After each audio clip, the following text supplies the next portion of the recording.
Ginamit mo na yata yung 4. Hindi pa.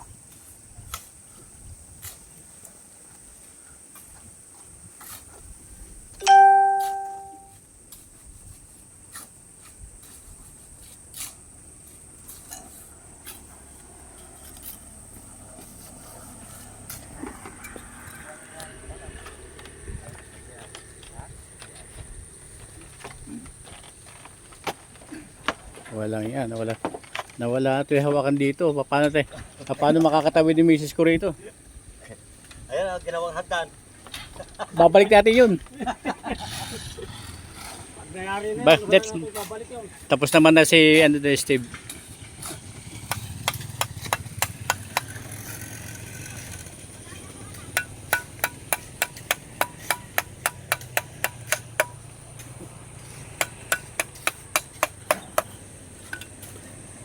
Hindi ko na yung 4, 5 bakal.